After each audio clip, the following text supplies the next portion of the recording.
2020년도서부터 올해까지 코로나19로 인해서 우리는 어려운 시대를 살아가고 있는데, 이 어려운 시대에 안천교회가 이 땅의 소망이 되었으면 하는 마음으로 2022년도 목회는 소망이라고 하는 키워드를 가지고 우리가 목회를 해나가고 있습니다. 그 소망이라고 하는 키워드를 가지고 목회를 해나갈 때에 그것이 어떤 구호로 외쳐지는 것이 아니라 실질적으로 이 사회에 주변에 소망이 되고자 하는 마음으로 5가지 실천 목표를 세웠습니다. 그 실천 목표를 지금 하나하나 살펴보고 있는데, 지난주에는 신명기서 31장 9절로 13절의 말씀을 가지고 말씀의 진리 위에 굳게 서는 교회라고 하는 제목으로 말씀을 증거해 드렸습니다. 오늘은 민수기 27장 1절로 11절 말씀을 가지고 종된 자세로 섬기는 교회, 이 섬김 사역에 대한 말씀을 함께 살펴보면서 은혜를 나누고자 합니다. 민수기는 모세 오경 가운데 한 권의 책입니다. 민수기를 기억하고 민수기를 이해하고자 할 때는 이 5권의 책들 가운데 민수기가 어떤 위치에 있는지라고 하는 것을 알고 읽어야 민수기를 쉽게 접근해 갈 수 있습니다. 모세오경에 대해서 간략하게, 이게 간략한 그림이지만 상당히 여러분들에게 도움이 될 수 있는 그런 그림이라고 보여집니다.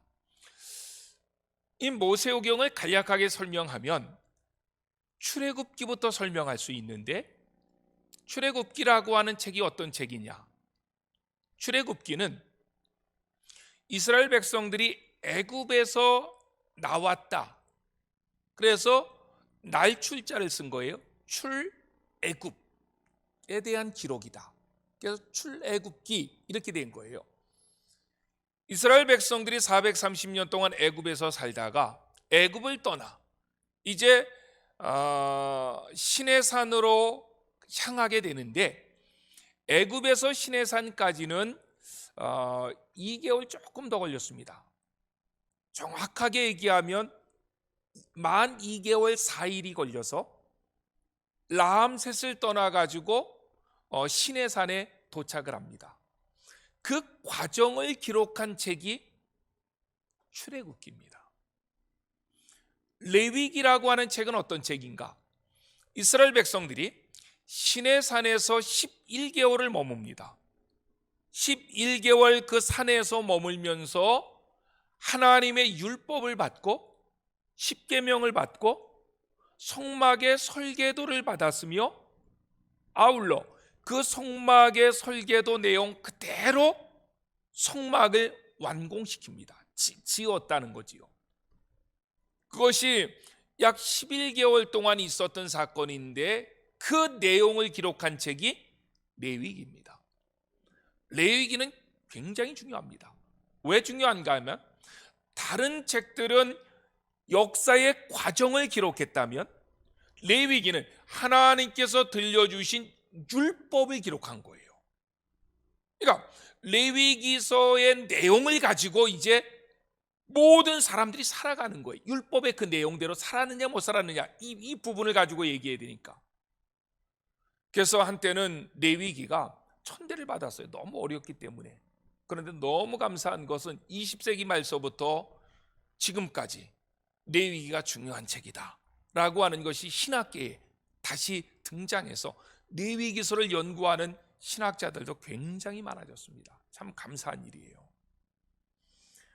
이제 이스라엘 백성들이 11개월 동안 시내산에서 머물러 있다가 그 다음에 2년 2월 20일 날 시내산을 출발합니다.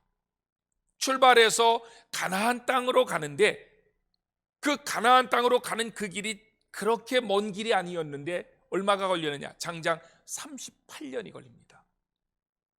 그 38년 동안에 일어났던 일들을 기록해 놓은 책이 민수기입니다.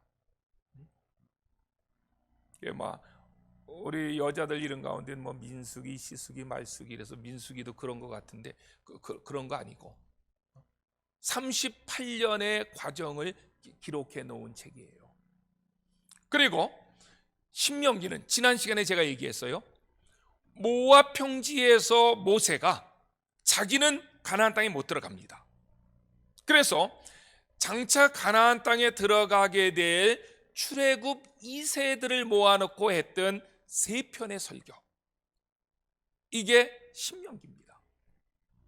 그러니까 이 모세오경의 내용을 그냥 아무런 정보, 인포메이션이 없이 그냥 읽어나가는 거하고, 출애굽이 이런 책이로구나, 레위기는 이런 책이로구나, 민수기는 이런 책이로구나, 신명기는 이런 책이로구나, 이 짧은 그림을 가지고 읽을 때에 훨씬 더 이해가 빠릅니다. 그렇다면 창세기는 뭡니까? 그래서 모세오경 가운데 창세기가 제일 중요한 거예요. 창세기는 어떤 책인가 하면 이런 일을 행하신 그분은 누구시냐, 이걸 가르쳐 주는 거예요. 이스라엘 백성들을 애굽에서 건져내서 시내산에 와서 율법을 주시고 가나안 땅으로 인도하시고 젖과 꿀이 흐르는 가나안 땅을 허락하신 그분은 누구시냐? 그분은 천지와 만물을 창조하신 여호와 하나님이시다. 그분은 이스라엘 백성들과 언약을 맺으신 언약의 하나님이시다. 이거를 창세기에서는 우리에게 살펴주고 있다는 거예요. 그렇다면 오늘 보게 되어질 민수기는 36장까지 있습니다. 굉장히 어려워요, 내용이. 그런데 민수기를 어떤 구조, 스트럭처인데 어떤 구조를 가지고 민수기를 이해할 것인가, 이걸 가지고 학자들의 견해가 굉장히 많습니다.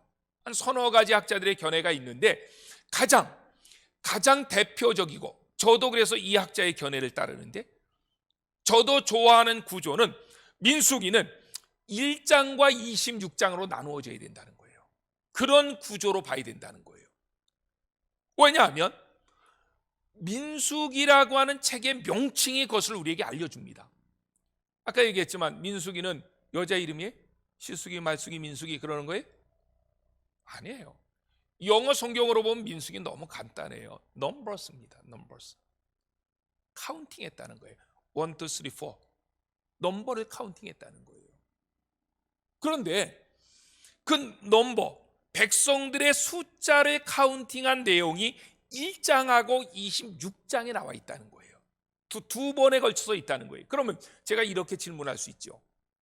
1장에 카운팅 되어진 넘버하고 26장에서 카운팅 되어진 넘버는 어떤 차이가 있습니까?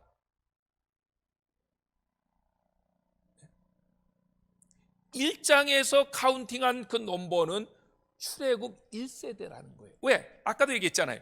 시내산에서 카운팅을 했는데 시내산까지, 애굽에서 나와서 시내산까지가 2개월밖에 안 걸렸다고요. 그러니까 그 시내산에서 카운팅했을 때 그 카운팅 되어진 숫자는 애굽에서 나온 사람들이죠.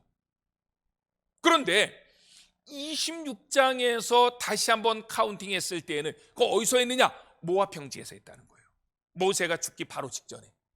그러면 26장에서 카운팅한 사람들은 어떤 사람들입니까? 출애굽한 1세대는 다 죽었다고요. 여호수아 갈렙 두 사람만 빼고 다 죽고, 26장에서 카운팅 되어진 숫자는 이제 가나안 땅에 들어가서 살아야 될 새로운 세대, 이 가나안 땅에서 살게 될 새로운 세대에 대해서 카운팅한 것이 26장이라는 거예요. 그러면 우리는 민수기를 이렇게 설명할 수도 있는 거예요. 1장서부터 25장까지의 내용은 뭐냐? 출애굽한 1세대들이 광야에서 어떻게 살았는지를 그리고 있는 거예요. 불순종하고 음행하고 죄악과 더불어 먹고 마시고 이렇게 살았던 이스라엘 백성들의 삶의 내용을 1장서부터 25장까지 얘기하는 거예요. 카운팅하고 그 사람들의 삶을 얘기했으니까. 그러면 26장서부터 36장까지 얘기는 뭡니까? 우리가 그런 구조를 가지고 볼 수 있잖아요. 그러면 26장서부터 36장까지는 모세는 아직 가나안 땅에 들어가지 못했다고요. 그리고 그 지금 카운팅했던 사람들은 앞으로 가나안 땅에 들어가서 살아야 될 세대란 말이에요. 그러면 26장에서부터 36장까지 모세가 이 민수기에서 밝히고 있는 것은 너희들은 가나안 땅에 들어가면 이렇게 살아야 된다. 모세의 소원을 말한 거지요. 너희들의 조상이었던, 너희들의 아버지 할아버지였던, 너희들의 조상들과 같이 광야에서 불순종하여서 멸망당하지 말고 너희들이 가나안 땅에 들어가서는 새 시대의 백성답게 이렇게 살아라. 모세는 그렇게 말씀했다는 거예요. 그것이 26장서부터 36장의 내용이라는 거죠. 그런데 민수기서를 읽어보면 깜짝 놀라는 게 뭐냐면 출애굽 2세대 가나안 땅에 들어가서 살아야 될 세대를 카운팅하고 숫자를 세고 난 다음에 27장에서 첫 번째 나오는 사건이 슬로보앗의 딸들 사건입니다. 그리고 민수기를 마무리하는 민수기 36장에서 다시 한번 전장을 거쳐서 언급하고 있는 것이 슬로보앗의 딸들 얘기를 하고 민수기는 마무리하고 있다고요. 그러니까 슬로보앗의 딸들 이야기는 이제 무슨 내용인지 제가 설명할 거지만 슬로보앗의 딸들 이야기는 새 시대를 살아갈 백성들에게는 너무너무 중요한 사건이다. 그래서 새로운 세대에 대해서 카운팅을 하고 바로 슬로보앗의 딸들 얘기를 하고 그 민수기를 마무리하는 시점에 다시 한번 슬로보앗의 딸들 이야기를 했다는 거예요. 저는요 신학교 다닐 때 이 민수기 26장 1장의 이 구조를 배우면서 와, 목회는 저거로구나. 그 목회의 방향성을 배웠습니다. 이것이 하나님의 마음이로구나. 참 나름대로 이 말씀을 가지고 씨름하다가 깨달았을 때 참 감동이 제게 컸는데 그런 감동이 이 시간 여러분들에게도 전해질 수 있기를 소망합니다. 그렇다면 슬로보앗의 딸들 얘기가 뭐냐? 이제 구체적으로 그 내용을 좀 설명해 보려고 합니다. 지금 민수기 26장에서 모세가 요 설교를 할 때에는 가나안 바로 들어가기 직전이라 그랬잖아요. 모압 평지에서. 그 설교를 했을 때에 이제 설교를 하고 난 다음에 숫자 카운팅하고 그 다음에 슬로보앗의 딸들이 모세에게 찾아온 거예요. 시내산에서 받은 율법에도 그렇고 선지자인 모세 당신의 설명도 그렇고 설명을 들어보니까 우리는 너무너무 억울하다는 거예요. 그러니까 모세가 그러면 억울한 내용이 뭐냐 말해봐라 이랬을 거 아니에요? 그랬더니 이 5명의 딸 슬로보앗이라고 하는 아버지를 가진 이 5명의 딸들이 한결같이 하는 얘기가 우리 아버지는 뭐 나라와 민족을 위해서 큰 일을 하지는 않았다는 거예요. 그러나 죄는 짓지 않은 평범한 사람이었다는 거예요. 그게 3절에서 얘기합니다. 고라의 자손에 반역할 때 우리 아버지 동참하지 않았습니다. 내세울 것이 그렇게 많은 사람은 아니지만 정직하게 살았습니다. 남에게 못된 짓 하지 않았습니다. 그런데 우리 아버지가 그렇게 사시다가 돌아가셨는데 문제는 우리 가정에는 딸만 5이 있다는 거예요. 아들이 하나도 없다는 거예요. 그런데 모세가 시내산에서 율법을 받을 때 하나님께서 뭐라고 말씀하셨느냐면 각 지파별로 땅을 나누어 주라. 그런데 그 땅이 변형되어서는 안 되는 거예요. 어느 지파가 땅을 받았으면 그 땅을 그대로 하나님이 주신 기업으로 간직해야 되는데 그 땅이 커지고 죽어지고 이래서는 안 된다는 거예요. 그러기 위해서는 그 땅의 기업은 남자들에게만 그 기업이 물려가야 돼요. 그래야만 땅이 변형되지 않아요. 만약에 보세요. 어느 기업의 여자들이 땅을 받았어요. 만약에 기업으로 받았다고 그래 쳐요. 그러면 그 여자가 다른 지파의 남자를 만나서 가면은 그 땅은 어떻게 됩니까? 그러니까 모세에게 하나님께서 말씀하시기를 땅의 기업은 남자들에게만 물려줄 수 있다. 이게 레위기서에서 하나님께서 모세에게 말씀하신 거예요. 그런데 슬로보앗의 딸들이 하는 얘기는 우리는 우리 아버지가 크게 잘못한 것이 없이 살았는데 딸만 5 두고 돌아가셨다고 우리의 가문이 여기서 끊어지면 되겠습니까? 땅에 기업이 없다는 것은 가문이 끊어지는 거예요. 그 시절로 얘기하면 우리 가문에 받을 땅이 하나도 없어서는 되겠습니까? 억울합니다. 이걸 해결해 주세요 라고 얘기했다는 거예요. 그때 모세도 한 대 땅 망치로 맞은 기분인 거예요. 왜? 한 번도 생각해보지 않은 일이 갑자기 튀어나온 거예요. 그때 모세의 행동이 5절입니다. 시작. 모세가 그 사연을 여호와께 아뢰니라. 모세가 그 사연을 여호와께 아뢰니라. 모세가 예상도 하지 못했고 생각지도 하지 못한 문제가 발생했을 때 모세는 먼저 하나님 앞에 무릎 꿇었다는 거예요. 여러분들은 다 일 끝내고 무릎 꿇지 않아요? 문제 딱 생기면 야, 누구 아는 사람 없나? 돈 없나? 아닙니다. 크고 작은 문제가 있을 때 먼저 하나님 앞에 무릎을 꿇으시는 저와 여러분들이 되시기를 바랍니다. 여호수아는 나중에 가나안 땅에 들어갔다. 여호수아 9장에 보면 기브온 족속들이 화친 조약을 맺자고 찾아왔을 때 여호수아는 화친 조약? 야, 이거 좋은 일이야. 그 자리에서 사인해 버렸다고요. 그게 이스라엘 사람들에게 평생 침이 됐습니다. 사인에 한번 도장 찍어 버리면 끝나는 거예요. 그거 뭐 난 속았다. 이거 없던 거로 하자. 그거 아니라고요. 근데 모세의 이 다른 점은 문제가 탁 생겼을 때에 그래, 나도 이거 잘 생각해 보지 않았던 사건인데 잠깐만 기다려.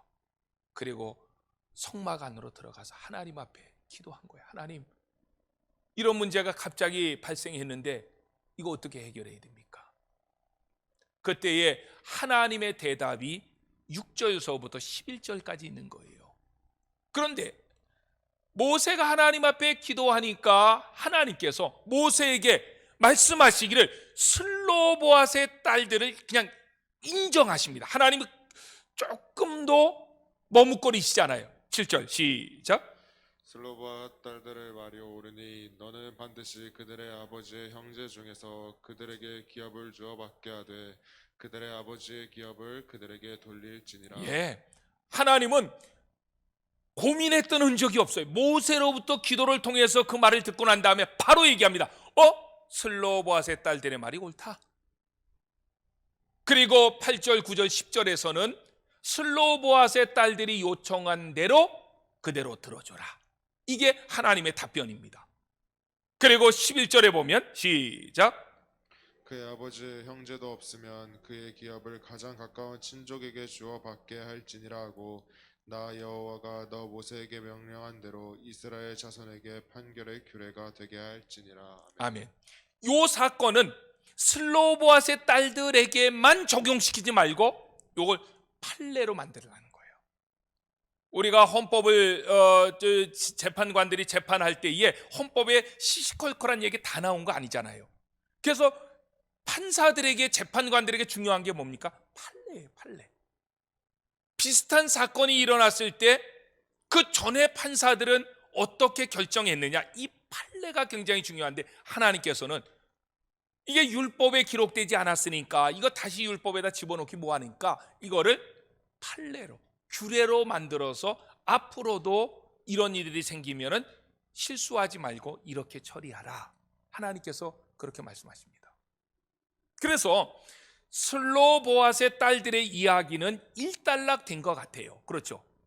그런데 민수기 36장에 가보면 슬로보앗의 딸들의 얘기가 다시 튀어나오는 거예요. 왜 튀어나왔죠? 그 우리가 염려했던 사건입니다. 슬로보앗의 딸들은 므낫세 지파의 여자들이었는데, 아버지가 므낫세 지파에 속한 사람이니까. 그런데 므낫세 지파의 족장들이 생각하는 거예요. 그러면 우리가 처음에 얘기했던 것처럼 슬로보앗의 딸들이 하나도 아니고 5인데 5명이 땅을 기업으로 받게 됐단 말이에요. 땅을 기업으로 받게 됐는데, 땅을 받고 난 다음에 다른 지파 여자들에게 시집가면, 그러면 그 땅은 다른 지파의 땅이 되니까 므낫세 지파의 입장에서는 손해라는 거예요. 하나도 아니고 5. 그러면 땅의 지형이 바뀐다는 거예요. 그러니까 므낫세 지파의 지도자들이 모세에게 다시 찾아가서, 만약에 모세가 민수기 27장에서 결정한 대로 그렇게 시행을 하면 우리 지파는 땅이 갑자기 적어질 수 있습니다. 땅의 지형이 바뀔 수 있다는 거지요. 이 문제를 해결해 주세요. 모세 또 얘기 들어보니까 또 그게 맞아요. 그러니까 모세 또 하나님 앞에 기도합니다. 하나님, 이거 자꾸 문제 해결하려고 하는데 이게 산 넘어 산이네요. 하나님, 어떻게 좀 지혜를 주세요. 하나님 앞에 기도하니까 하나님께서 말씀하십니다. 그래? 야, 그거 자꾸 나도 생각해 보니까 자꾸 없는 문제가 자꾸 생겨나네, 이거. 그러면서 하나님께서 말씀하시길, 그러면 지파별로 땅을 분배해 준 것은 그 땅이 변형돼서는 안 돼요. 그게 하나님의 마음이에요, 처음서부터. 그러니까 그 지파별로 땅을 분배해 준 그 땅의 모형이 변형되지 않으면서도 슬로보앗 딸들의 이야기를 들어줄 수 있는 방법이 뭡니까? 여러분들 같으면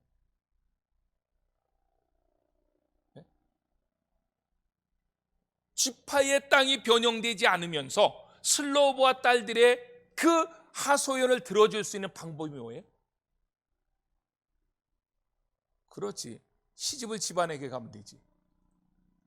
시집을 므낫세 지파 사람들에게 가면 되잖아요. 그러면 므낫세 지파 사람들에게 가면 므낫세 지파의 땅도 변형되지 않고 슬로보앗의 딸들의 그 문제도 해결해 줄 수 있고. 그런데 36장 10절에 보면, 시작. 슬로보앗의 딸들이 여호와께서 모세에게 명령하신 대로 행하니라. 아멘. 아멘. 슬로보앗 딸들에게 하나님께 기도한 내용을 그대로 얘기해 줬더니 슬로보앗의 딸들은 하나님께서 명령하신 대로 행했다. 저는요, 언제 다시 한번 이 슬로보앗의 딸들의 이 주제를 가지고 설교한다면 21세기의 여성상 딱 이렇게 하고서 설교 한번 하고 싶어. 그 시대에 모세나 지도자들 앞에서 이 문제를 제기한다는 것 보통 용기 아닙니다. 자칫하면 돌 맞아 죽는 일이에요. 이 여인들의 용기도 대단했고, 이 여인들의 용기보다 더 대단한 것은 이 여인들의 믿음입니다. 왜 이 여인들의 믿음이 대단했느냐 하면, 제가 이제 일부 예배 때도 그런 표현 썼어요. 1세대 이 쫀쫀한 남자들은 광야 생활하면서 조금만 어려워도 애굽으로 돌아가겠다고 얘기했어요. 그런데 슬로보앗의 딸들 보십시오. 지금 땅을 분배 받은 거예요, 안 받은 거예요? 아직 모세가 가나안 땅을 건너가지도 않았다고요. 그런데 슬로보앗의 딸들은 하나님께서 약속하신 것이기 때문에 그 땅을 우리에게 주는 것을 분명히 믿는다는 거예요. 그 땅이 분배될 때 우리 것도 좀 달라, 이 얘기를 했다는 거예요. 그러니까 이 여자 얼마나 대단한 거예요. 아직 싸움도 안 한 거잖아요. 가나안 땅에 들어가서 첫 발을 내디딘 것도 아니잖아요. 그런데 1세대 쫀쫀한 남자들하고 2세대의 슬로보앗의 딸들의 믿음은 하늘과 땅 차이예요. 슬로보앗의 딸들은 하나님이 주셨기 때문에, 하나님께서 우리에게 허락하셨기 때문에 가나안 땅은 우리가 얻는 건 사실이라는 거예요. 그런데 가나안 땅을 얻었을 때에 우리에게 돌아올 분깃이 없으니까 좀 달라. 지금 모세에게 그렇게 얘기한 거고, 모세는 어떻게? 슬로보앗의 딸들의 말이 옳으니 줘라. 므낫세 지파가 찾아와서 문제가 있습니다라고 했으니, 그러면 므낫세 지파 사람 남자에게만 시집가면 되지 않냐, 이렇게 교회가 결정했다는 게, 공동체가. 우리는요, 이 교회 이 사역을 저도 32년째 하는데 좀 벌 때리는 사람 많아요. 교회가 뭔데 그런 거 결정하느냐고, 성경이 어디 나오느냐고. 성경에 다 안 나오잖아요. 안 나오니까 교회가 모여서 회의를 하고 어떤 걸 결정하면 따라줘야 되는데 자기 고집 예수님 오실 때까지 안 꺾습니다. 교회를 어지럽게 하는 거예요. 교회 공동체가 기도하고 어떤 것을 결정했으면 따라줘야 되지요. 자기 이권 때문에 그냥 끝까지 목소리 그냥 높여가며 공동체 어떻게 되든 교회가 깨지든 말든 참 그런 거 보면 안타까울 때가 많아요. 근데 슬로보아스의 딸들 얼마나 멋있습니까?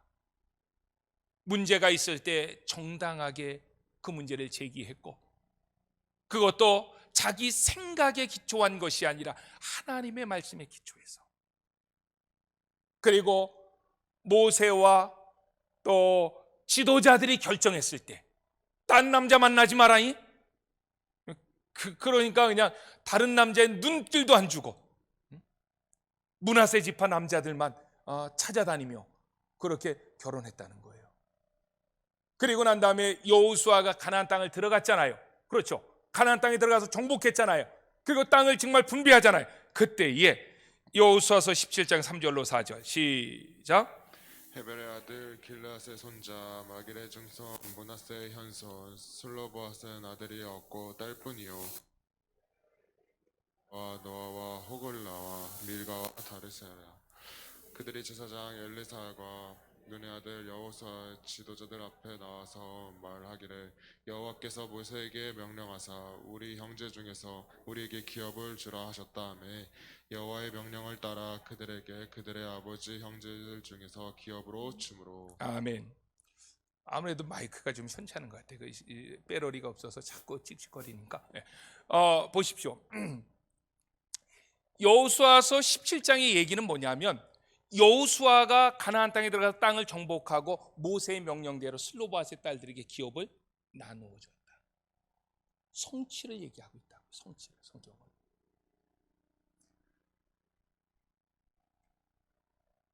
이런 슬로보아스의 딸들의 이야기는 새 시대 백성들에게 중요한 삶의 지표가 됩니다. 어떤 모습 속에서 슬로보아스의 딸들의 이야기가 새 시대 백성들에게 중요한 삶의 지표가 되는가 하면 그것은 하나님의 마음은 항상 소외된 사람들, 연약한 사람들에게 가 있다. 이거를 26장에서 새 시대의 백성들의 카운팅을 한 다음에 슬로보아스의 딸들 얘기를 먼저 꺼낸 것은 시간적으로 먼저 있었던 사건인지 모르겠어요. 그러나 하나님의 마음을 표명한 거예요. 그 당시 여자들 소외됐잖아요. 천대받았잖아요. 힘이 없자고요. 돈이 많은 아마 슬로보아스의 아버지가 저 총리쯤 되고 저 족장쯤 됐으면 얘기 달라졌을 수도 있어요. 그런데 그 아버지는 평민이었잖아요. 내세울 게 없었던 사람이라고요. 그런 여인들의 그 억울함에도 하나님은 귀를 기울이셨다는 거예요. 그들의 억울함을 하나님은 간과하시지 않았다는 거예요. 보십시오.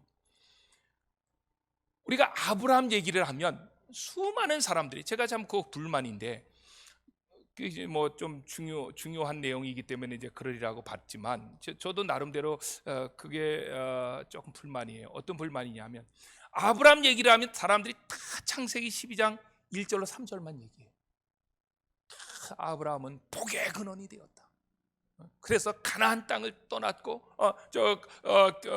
갈대우르를 떠났고 가나안 땅으로 하나님께서 불러주셨다. 그래서 아브라함을 축복하면 그 사람 축복받고 아브라함 저주하면 저주를 받는다. 아브라함은 복의 통로다. 이것만 얘기해 한국교회는. 물론 맞아요. 아브라함을 복의 통로로 하나님 부르신 거예요. 그런데 제가 목회하면서 또 살아가면서 중요하게 생각하는 것은 어떤 목적보다도 목표보다도 목적을 이루어 나가는 과정이 더 중요한 겁니다. 복의 근원이라고 하는 것은 목표예요. 목적이에요. 그런데 그 과정, 그 목적을 이루어 나가는 과정이 뭐냐? 이거는 성경에 나와 있는데도 한 번도 안 가르쳐 사람들이. 어디에 나와 있어요? 창세기 18장 19절에 나와 있다. 시작. 내가 그로 그 자식과 건석에게 명하여 여호와의 도를 지켜 의와 공도를 행하게 하려고 그를 택하였나니 아멘. 하나님께서 아브라함을 왜 택했느냐? 의. 이게 헬라어로 굉장히 히브리어로 중요합니다. 이게 의라고 하는 말이 체다카라고 하는 말이에요. 공도라고 하는 말은 미슈파트라고 하는 말이에요. 미슈파트. 그러니까 아브라함으로 하여금 체다카와 미슈파트를 행함으로 그가 복의 근원이 되는 거예요. 그런데 체다카와 미슈파트를 행하라는 말은 안 하고 너는 복의 근원이라고만 얘기해. 야, 한국 교회가 이렇게 해서 교회가 약해진 거예요. 전혀 한국 교회가 체다카 미슈파트를 행하지 않는 거야. 그냥 복의 근원만 되려고 하는 거야. 과정이 없는 목표만 얘기하는 거야. 이게 얼마나 모래 위에 쌓은 탑입니까? 그렇게 할 수 없습니다. 하나님께서 아브라함을 부르신 목적은 아브라함이 의와 공도, 체다카와 미슈파트를 행함으로 그가 복의 근원으로 이 땅을 살아가게 하기 위해서 하나님께서 아브라함을 부르셨다. 그런데요, 하나님께서 아브라함만 그렇게 부르셨느냐? 하나님께서 이스라엘의 왕을 세우신 목적이 뭐냐? 시편 가운데 유일하게 한편 제왕시라고 하는 시가 있습니다. 왕은 어떤 역할을 해야 되는지를 말하고 있는 시를 제왕시라고 하는데 그게 시편 72편입니다. 72편 1절로 4절 시작. 하나님이여 주의 판단력을 왕에게 주시고 주의 공의를 왕의 아들에게 주소서. 그가 주의 백성을 공의로 재판하며 주의 가난한 자를 정의로 재판하리니 이로 말미암아 산들이 백성에게 평강을 주며 작은 산들도 그리하리로다. 그가 가난한 백성의 억울함을 풀어주며 궁핍한 자의 자손을 구하며 압박하는 자를 꺾으리로다. 아멘. 하나님께서 이스라엘의 왕을 세우신 목적이 뭐냐? 이게 지금 원어를 보면 이 두 단어를 계속 번갈아 사용합니다. 체다카 미시파트, 체다카 미시파트. 하나님께서 이스라엘 백성들에게 왕을 세우신 목적이 뭐냐면 왕이 의를 행하고 공도를 행하게 하기 위해서, 체다카와 미슈파트를 행하기 위해서 왕을 세웠다. 왕이 그 역할을 감당할 때 3절 말씀처럼 그 땅에 평화가 임할 것이다. 왕은 그렇기 때문에 반드시 백성들 앞에 미슈파트와 체다카와 미슈파트를 행하며 살아야 된다. 이렇게 얘기했다고. 그러면 체다카와 미슈파트와 체다카는 어떻게 해서 행하는 게 그렇게 사는 거예요? 그거는 소외된 자들을 슬프게 하지 말라는 거예요. 가난하고 어렵고 못 살고 소외된 그 백성들을 무시하지 않는 것, 그들의 어려움을 돌보는 것, 그들을 도와주는 것, 그게 미슈파트와 체다카이다. 그 일을 행하기 위해서 하나님께서는 왕을 세우셨다. 저는 선지서를 굉장히 좋아합니다. 선지서를 읽어보면 대선지서 4권, 소선지서 12권 전체의 내용이 뭐냐? 왕들이 미슈파트와 체다카를 행하지 않을 때 담대히 외치는 거예요. 왕이시여, 당신은 미슈파트와 체다카를 행하라고 하나님께서 세워주셨는데 왜 가난하고 어려운 백성들을 짓밟습니까? 왜 등골을 빼먹습니까? 왜 당신의 배를 채우기 위해서 그들의 돈을 갈취해 갑니까? 이렇게 모든 선지자들이 외쳤던 거예요. 그래서 보십시오, 마태복음 16장에 보면 예수님께서, 그때는 공생의 기간이 6개월 정도 남았을 때인데 예수님께서 가이사라 빌립보 지방에서 제자들을 훈련시킵니다. 그럴 때 가이사라 빌립보 어느 도로를 걸어가다가, 기로를 걸어가다가 이제 예수님이 공생의 기간 3년 가운데 2년 반이 지났으니까, 그리고 그동안 계속 자기 계시를 했으니까 백성들이 나를 어떻게 알고 있는가 한번 알고 싶었어요. 그래서 제자들에게 묻습니다. 얘들아, 세상 사람들이 나를 누구라고 하느냐? 그럴 때에 제자들이 들려줬던 그 이야기가 있습니다. 제자들은 뭐라고 얘기하느냐 하면, 세상 사람들이 예수님을 향해서 더러는 세례 요한, 더러는 엘리야, 더러는 에레미야나 선지자 중에 하나라고 합니다. 왜 제자들이 그 말했어요? 그것은요, 여러분들이 그냥 성경을 읽을 때 그냥 읽으면 안 되고 그건 생각해 봐야 돼요. 왜 제자들이 그런 말을 했냐? 제자들이 그런 말을 한 것은 사람들이 그렇게 이야기했기 때문에 그런 말을 했을 거 아니에요? 그러면 사람들은 예수님에 대해서 왜 그렇게 봤지? 왜 선지자 가운데 하나라고 봤지? 그것은 예수님께서 공생의 기간에 체다카와 미스파트 이걸 보여줬다는 거예요. 가난한 자들의 친구가 되어줬고, 그들의 눈물을 닦아줬고, 그들을 품어주셨고. 그러니까 예수님은 마치 구약의 수많은 선지자들이 행했던, 말했던, 선포했던 그 삶을 몸소 보이셨구나. 저분 그러면 선지자 아니야? 사람들은 이렇게 생각했다는 거예요. 예수님께서 십자가에 돌아가시기 전날 밤에 마지막 유언으로 제자들에게 그림원으로 보여준 사건이 뭡니까? 그림원으로 보여준 거, 그게 세족식이에요. 그런데 이 세족식에 대해서 제가 상당히 존경하는 분이에요. 그룬너 박사라고 하는 신약 신학의 아주 굉장한 대가인데, 이 그룬너 박사는 그 세족식에 대해서 이렇게 표현했습니다. 참 저도 그 글을 읽으면서 마음에 이렇게 와닿았는데, 크리에이터는 창조주란 뜻이에요. 크리에이터는 창조물이란 뜻이에요. 크리에이터가 크리에이처에게 무릎을 꿇고 섬긴 사건이다. 우리는 별로 그냥 그런 얘기 할 수도 있지. 대단한 얘기잖아요. 창조주가 창조물에게 무릎을 꿇고 섬긴 사건이 세족식의 사건이다. 그래서 내가 학자들은 아무나 되는 게 아니로구나. 우리는 듣고서도 한참 있다가 이해되는데 저런 말을 이렇게 써낼 수 있다면 참 대단한 영성이 아니겠나. 저도 이제 그런 생각을 하면서 그 책을 읽었던 기억이 있습니다. 예수님께서 세족식을 행한 다음에 제자들에게 이렇게 말씀하십니다. 요한복음 13장 13절로 15절 시작. 너희가 나를 선생이라 또는 주라 하니 너희 말이 옳도다. 내가 그러하다.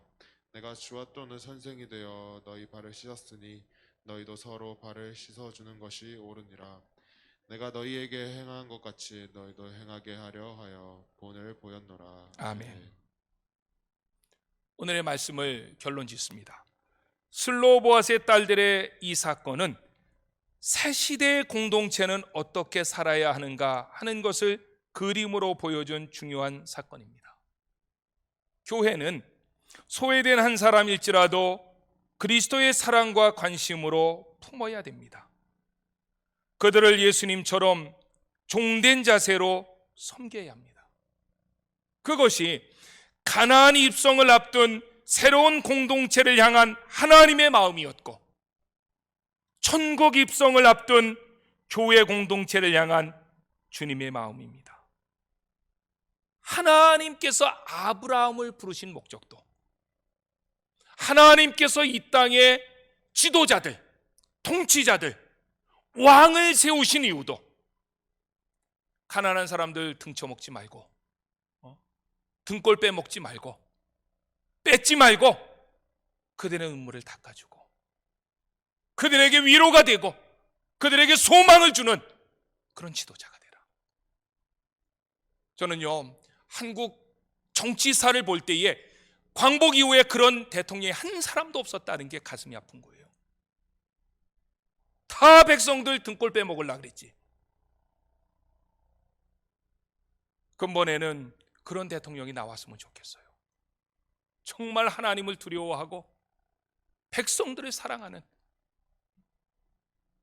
정말 약한 자들의 눈물을 닦아줄 수 있고, 그들을 위로해 줄 수 있고, 그들을 품어줄 수 있는 그런 사람을 하나님께서 지도자로 세우라고 명령하셨고, 지도자의 역할은 바로 그런 것이다 라고 말씀을 해 주셨던 것입니다. 2022년도 한 해 우리 안천교회를 통해서 다른 사람 얘기할 거 없고, 주변에 가난하고 어려운 사람들이 소망이 되었으면 좋겠다. 우리 안천교회를 통해서 그들이 위로를 받았으면 좋겠다. 다시 쓰러진 자리에서 일어났으면 좋겠다. 그 일에 크리에이터가 크리에이터 앞에 무릎을 꿇고 종된 자세로 섬겼다면 우리도 그렇게 살아야 되는 것 마땅하지 않느냐. 종된 자세로 세상을 섬길 수 있는 교회와 성도들이 되시기를 예수님의 이름으로 축원합니다. 아멘.